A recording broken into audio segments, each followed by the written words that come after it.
Hi there, this is Michelle White with Preschoolers in Peace, and I am joined by Kendra Fletcher, also with Preschoolers in Peace. And we are so happy to have you joining us today. Today, we are just going to answer some questions that you have asked us. Our readers came up on our Facebook page, and we got some by email. So it's just a little question and answer time. If you have other questions you'd like to have answered, you're welcome to comment on our Google Plus page, or you can send them by email or tweet us or something like that. But our first question came in yesterday, and the question was from a mom who has a 3- and a 4-year-old boy, and she said sometimes she just doesn't want to get up in the morning. So, Kendra, you said you wanted to answer this one. What do you have to say to that mom? Yeah, well, I have a little bit of experience with this, and here's the thing. I don't know if this is going to be encouraging or discouraging, but the thing is, I had my last two are 14 months apart. They are 6 and 7 years old right now, and they are the 7th and 8th of 8 children. And I remember my girlfriend asking me when the 8th little guy was born, and I had this baby, in one hand, and then I had this other baby in the other hand, and she said, "When do you think it's going to get easier?" And I said, "Maybe when they're 4 and 5." And I'm here to tell you, at 6 and 7, it has not gotten easier. I am a little blown away by these two little boys. They have caused more destruction, physical destruction to our home than the other 6 children combined. Hey, what happened over the weekend? I heard there was something going on. Yeah. Oh, okay. So I didn't hear it, but they came running to our bedroom saying, "We shattered the mirror from our closet door." And so, don't know how that happened. But so we had to go in there and clean up glass and everything. But while my husband was in there cleaning up the glass, he also found that the 7-year-old had taken a drill and punched holes into their wall. And then apparently there was something with soap. Yeah, I know. And so he literally removed everything from their room but their beds and blankets, and just said, "You guys, I'm sorry, but you're just destroying everything you own. So we're just gonna take care of. I mean, take it away, and then maybe you can take care of your things that you have." Oh, I don't know. And I just hope by means of encouragement I could say someday they'll be adults and they'll move out. I have my youngest two are boys, and they are 15 months apart. So they're 2.5 and nearly 4 at this point. And I have days where I wake up and I dread getting out of bed. Or I have days where I'm like, it's 5 o'clock, can they go to bed now? And so for me, what I do is, not every time, I don't always remember to do this, and it's not just a cliche answer, but I will pray over them at night when they're finally asleep and it's quiet. I'll go in and I'll watch them, and I'll remember that they are these amazing people, and I will just pray, like put my hands on them and pray, because it reminds me that God created them with this weird bent that I don't know how to handle. But I know that God is faithful, and He will use those crazy ways that He made them. He's going to use those for God's glory, and I have to remember that, okay, I don't know what I'm doing, but God does. And for me, that makes a difference. I have to remember to do that often, a lot more often than I do. But for those guys, that's what I have to remember, that, yeah, when they've stripped off all the wallpaper off their bedroom, or they've written all over someone's crib, I don't know what else to do. And so that's what I do to help kind of get through those moments. I think that's great advice, and I would say that really focusing on what their strengths are is a great thing to do. I'm really gearing our school year for the 7-year-old toward his strengths, just to really encourage him, because I think they can get so discouraged if we're always on them. So yeah, I think that's good advice, Michelle. Yeah. Hey, Kendra, didn't you also write a series of posts on homeschooling boys, or delight with boys, or something like that? Yes. Actually, we have a free ebook over on the homeschoolingirl.com site that is about 10 ways to, oh gosh, I can't remember now, something about raising boys, 10 tips about raising boys. And there is a lot in there about just really learning to love them where they are and how God has created them and to see the possibilities. I think Right. that's the thing about boys. I think as moms, we need to be a little more forward thinking and consider their futures and their strengths and what we're looking toward. Right, right. So we'll make sure to link to that in our notes when we publish this. Yeah, boy, it Yes. just wears me out even thinking about my boys. I'm sitting here thinking, oh yeah, boy, they really do wear me out. So, I hope that was an encouragement to the reader who asked that question. I wish there was an answer. I wish there was a 5-step program that we could tell you, do these 5 things, but it's just not that way. So it would be a lie if we said it was. So the next thing, where we had another reader, she asked a question, what are some of the things that you have delighted in as a mom and homeschooler, and what are some of your frustrations? Kendra, what are some of your frustrations?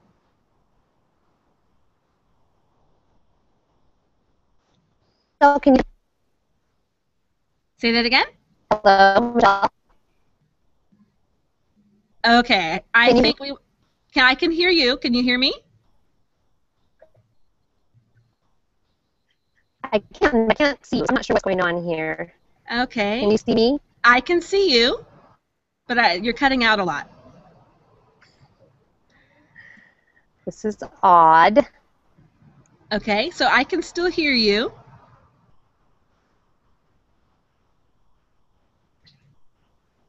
Everything okay?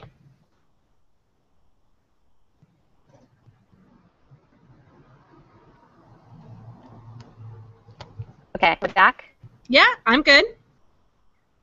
Okay, can you see me now? I can. Okay, let's Okay. try this again. So, Kendra, Yes. what are some of the frustrations that you've had as a homeschooler, and what are some of your delights that you've really enjoyed?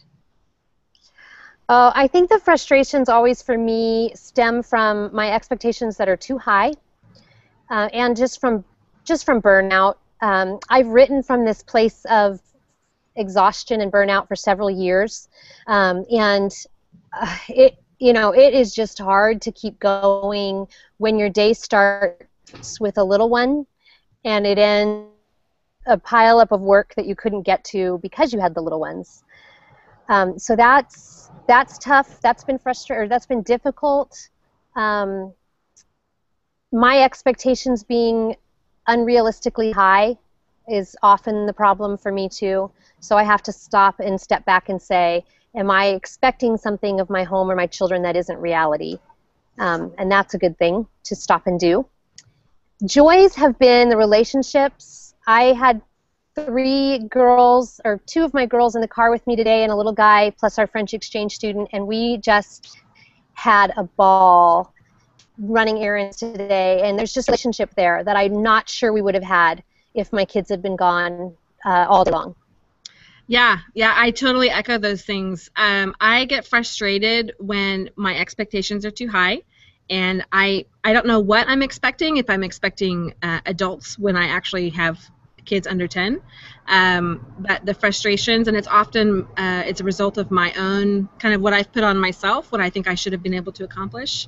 But some of the things that I delight in are being able to sit on the couch with my kids at 10 o'clock in the morning, and we're reading books, or we made muffins and now we're reading books. When they were younger, just being able to go to the park and run around, knowing that we had our own schedule to keep and we weren't keeping to the schedule of anyone else. Those kind of things, like you said, the relationship, because homeschooling allows us to spend time with our kids, which can lead to frustration, but can also be some of the best parts of it. So that's definitely some of the good things, and I have to remind myself of those good things when the days aren't as fun. Another same reader, she asked a question of what book or books or resources have been encouraging to you as a homeschooling mom, and I was reminded of a book that I read called Professionalizing Motherhood, and I don't remember the author's name, but I'll make sure to put it in the notes. And she talked about how it was how motherhood, we forget that it's actually an important part. It's an important job. And just like if we had a career outside the home, we would spend time with professional development, and we took a lunch break, and we'd have coffee breaks and vacations, that we have to consider that with motherhood, we can't keep going 24/7 without burnout. And I really appreciated that. And I read that book probably 5 years ago when all my kids were under 5, and it made a big difference. Still had a hard time with those expectations because I'm not a perfectionist, but I have to remember that I can't be perfect. And so that book really helped me to realize that this mom job is for the long haul, and that's really important. Kendra, what about you? What was there a resource that you were encouraged by? Well, I love what you had to say about that, and I think it's so true that we often don't realize that this 24/7 job. We just have to take breaks in there. And you're right. My husband goes to his job and has an hour and a half for lunch where nobody bugs him if he leaves the office. And wow, he that's has amazing. I know, and he has a commute to work it's only 30 minutes, but that's 30 minutes more alone with his thoughts than I have, during the day, and then 30 minutes on the way home. And when he walks away, he is a business owner, so he isn't entirely walking away from his business on weekends, but he's not fixing anybody's teeth.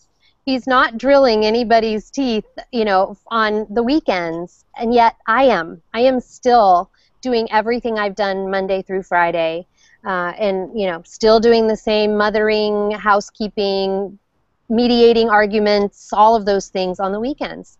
And I agree with you, Michelle, that this idea that we don't take a break, or we can't put our feet up, or we forget to take care of ourselves, it is a deal killer. Absolutely. Which reminds me actually of a blog post written by Elizabeth Foss, where she talked about that being a form of suicide, that we have to put our oxygen masks on first before we can do this job well. And she wrote a book called Real Learning, Education in the Heart of the Home, and I would say it has had the most impact on me over 17 years of homeschooling.